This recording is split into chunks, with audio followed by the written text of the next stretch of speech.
Hola, bienvenidos a esta primera clase sobre vectores en el plano. Para los vectores en el plano, en el tema de física, las cantidades físicas se estudian de dos maneras, ¿no? Tenemos las cantidades que se consideran escalares y las cantidades que se consideran vectoriales o vectores. Las cantidades escalares tienen una sola característica, que es la magnitud, el módulo o el valor. Y esas cantidades pueden ser la distancia, la rapidez, la temperatura, el trabajo, entre otras. Las cantidades escalares, para quedar definidas, solo requieren de una magnitud o de un módulo, no requieren de más, solo tienen una característica. Pero un vector o una cantidad vectorial, un vector, requiere de tres características principales, como vemos aquí. Esas tres características son también la magnitud o módulo o el valor, y también requieren de una dirección, es decir, de un ángulo de inclinación respecto a algún eje. Y por último, también necesitan de un sentido. Algunos ejemplos de esos vectores o de vectores son el desplazamiento, que no es lo mismo que la distancia, la velocidad, que no es lo mismo que la rapidez, la fuerza y la aceleración. Estas cantidades físicas son vectores porque requieren de estas tres características para poder estar definidas. Bien, ahora vamos a ver quiénes son los representantes por naturaleza de los vectores. Las flechas son por naturaleza los representantes de los vectores. ¿Por qué? Porque una flecha puede asignarle un tamaño, se le puede asignar un tamaño, una longitud, y eso va a estar acorde a la característica que es la magnitud o el módulo. También tienen una punta de flecha a la cual podemos asociarle el sentido, y tiene una inclinación a la cual le podemos asociar con la dirección o el ángulo de inclinación. Bien, por lo tanto, aquí tenemos las tres características. Aquí tenemos una flechita que es un vector, tiene aquí su origen, empieza aquí y termina aquí, y el tamaño de la flecha nos va a dar el módulo o la magnitud. Como dice acá, la magnitud del módulo se refiere al tamaño o longitud del vector. Ejemplos: este vector pudiera representar una fuerza de 50 newtons, si es más largo 70 newtons, y si es todavía más grande 100 newtons. Así nos podría representar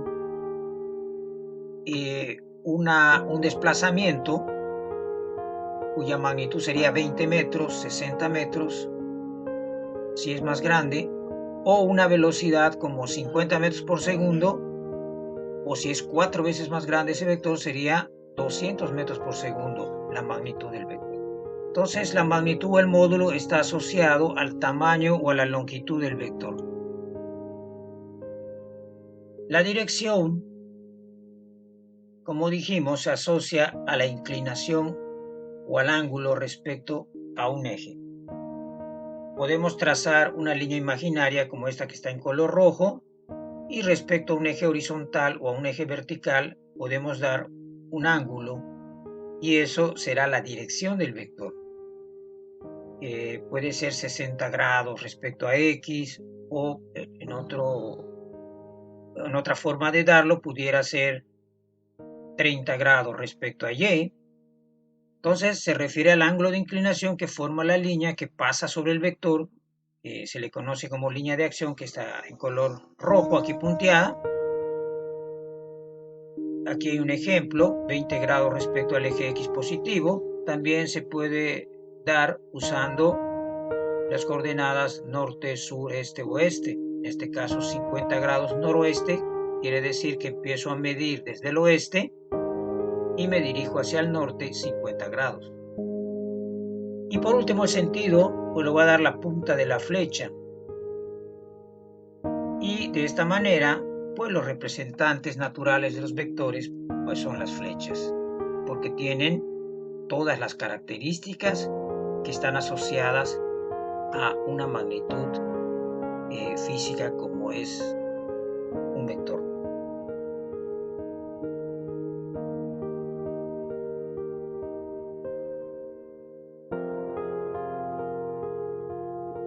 Bien, algunos ejemplos de magnitudes escalares, por ejemplo, la temperatura habíamos mencionado. ¿Por qué es una magnitud escalar o es una cantidad escalar? Porque la temperatura solo requiere de una magnitud, un valor con su unidad. No necesitamos decir que estos 28 grados centígrados están dirigidos al norte o al sur o 30 grados respecto a X. Eso no hace falta. Por eso es un escalar. La distancia, como dijimos antes, también es un escalar. Por ejemplo, una persona camina 8 metros aquí hacia el norte, digamos, luego gira hacia el este 12 metros y luego se dirige hacia el sur 8 metros. La distancia no le importa un sentido o una dirección, solo requiere de una magnitud. Entonces, ¿qué vamos a hacer? Solo sumar los desplazamientos realizados aquí, los movimientos, las distancias recorridas, 8 metros, 12 metros, 8 metros. De los desplazamientos realizados solo vamos a tomar en cuenta las distancias recorridas. Esto nos da un total de 28 metros. Por eso la distancia es un escalar. No necesitamos saber hacia dónde caminó esa distancia o cómo la caminó. Simplemente cuál es el recorrido total realizado. En cambio, los vectores sí requieren de un sentido y de una dirección, además de la magnitud. Por ejemplo, esta persona que levanta aquí unas pesas está ejerciendo la Tierra una fuerza gravitacional sobre las pesas, está siendo jalada hacia el centro de la Tierra con una fuerza de 600 newtons, que es el peso de estas pesas. Y la velocidad, por ejemplo, cuando se patea un balón, pues el balón puede salir con cierta magnitud, pero también con una dirección. En este caso, el ángulo en que sale el balón es de 30 grados. Aquí este vector también tiene una dirección, no solo es la magnitud, está dirigido hacia, digamos, el sur o hacia el centro de la Tierra, hacia abajo. O sea, hay que asociarle un sentido a la fuerza, porque si no, no vamos a lograr el objetivo que queremos cuando le aplicamos la fuerza a ese cuerpo. Lo mismo pasa con el balón. Si el balón no sale con cierta magnitud y cierto ángulo de inclinación, cierto sentido, pues no vamos a lograr lo que queremos. En este caso aquí tenemos un ejemplo de fuerza, pero de fricción. Una persona empuja este anaquel y entonces actúa una fuerza de fricción entre el piso y la superficie de abajo de este librero, y entonces se ejerce una fuerza contraria a la que está aplicando la persona. La fricción actúa en sentido contrario, trata de impedir que esto se mueva. Entonces, las fuerzas, en este caso, la fuerza de fricción tiene un ángulo de 0 grados, dado que está dirigido hacia el eje X positivo. Y tiene una magnitud que es 25 newtons. Entonces, estas cantidades, que son los vectores, como la fuerza, la velocidad, la aceleración, el desplazamiento. Veamos un ejemplo de desplazamiento. Aquí, por ejemplo, este mismo ejemplo, pero ahora, ¿qué sería el desplazamiento? Bueno, el desplazamiento sería nada más ir del punto inicial al punto final.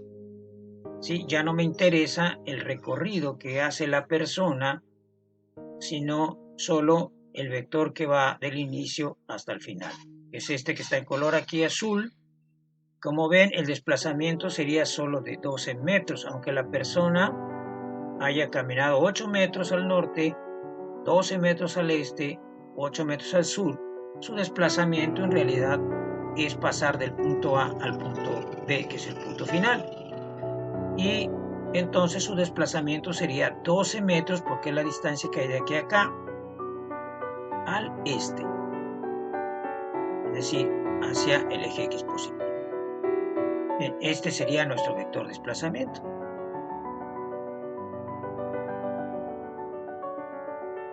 La notación y terminología de los vectores es muy importante. Por ejemplo, este vector AB se representa con letras mayúsculas y una flecha arriba. Cuando queremos representar a un vector hay que usar una flecha arriba. Y si estamos hablando de la magnitud del vector, se puede usar dos barras para representar. Por ejemplo, este vector tiene una magnitud de 3. Este vector de aquí también se puede representar la magnitud sin las barras y ya sin la flecha. Cuando hablamos de esta manera nos referimos a la magnitud, y cuando hacemos esto con dos barras estamos hablando de la magnitud del vector, o sea, de la longitud del vector. Si es un vector de posición o si es una fuerza, pues estaremos hablando de 3 newtons. Y esta representación de aquí, algunos libros la utilizan también con una barra, pero nosotros vamos a utilizar dos barras para la magnitud. Cuando usemos una barra nos vamos a referir al valor absoluto. Bien, así que esta notación no la vamos a tomar para magnitudes, más bien vamos a usar esta, aunque algunos libros la utilizan.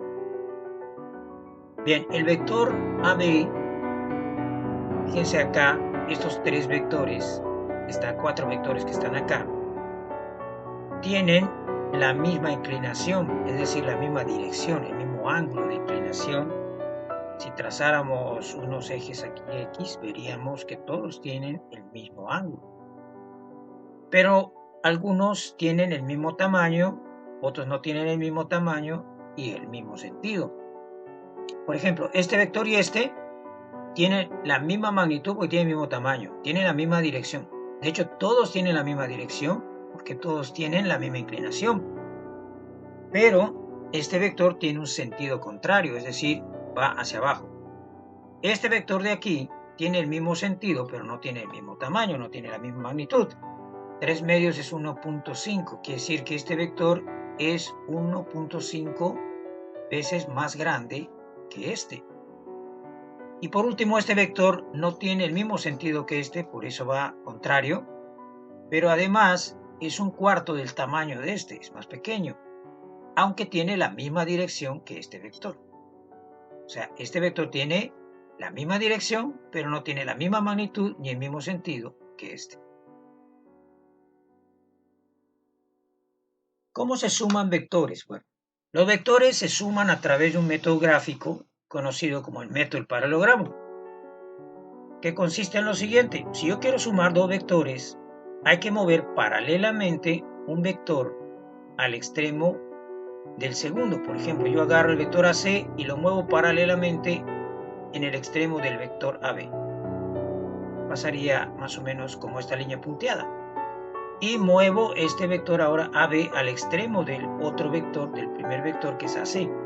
Si movemos este vector paralelamente, nos quedaría esta línea punteada, y donde se crucen los dos, ahí estaría indicando que estaría nuestro punto final de nuestra resultante. O sea, la resultante iría del origen de los dos vectores al extremo del vector, del punto donde se cortaron los dos vectores. Esa sería la resultante. Bien, entonces la resultante siempre va a obtenerse uniendo el origen de los dos vectores con el extremo donde se cortan los dos vectores al ser trasladados, el punto de unión o de intersección. Bien, ¿cómo se restan vectores? Bueno, la resta de vectores es algo similar usando el mismo método, solo que hay que tener en cuenta que un vector que es negativo a otro, pues no tiene el mismo sentido. Por ejemplo, si quisiéramos restar estos vectores, al vector AB restar el vector AC, como este vector le vamos a restar, este va a ser el negativo. Entonces este vector AC tendría que invertir su sentido, pero conservar su dirección y su magnitud. Es decir, este vector AC tendría que cambiar, invertir su sentido y se convierte en este, menos AC. Se mantiene su tamaño, su magnitud y se mantiene su inclinación. Por eso sigue estando sobre la misma línea de acción. Y entonces, ahora sí, sumaríamos estos dos y estaríamos haciendo la operación AB menos AC. Aplicamos el método del paralelogramo. Este vector se traslada paralelamente al extremo de este. Nos quedaría esta línea punteada.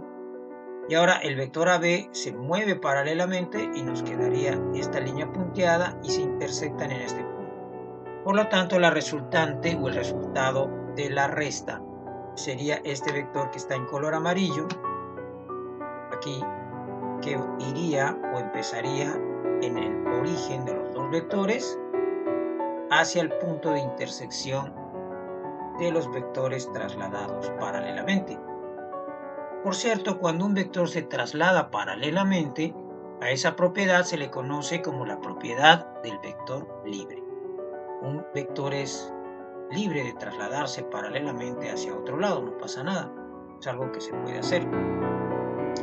Y entonces este vector vendría a ser o a representar el vector CB, la resta del vector AB menos el vector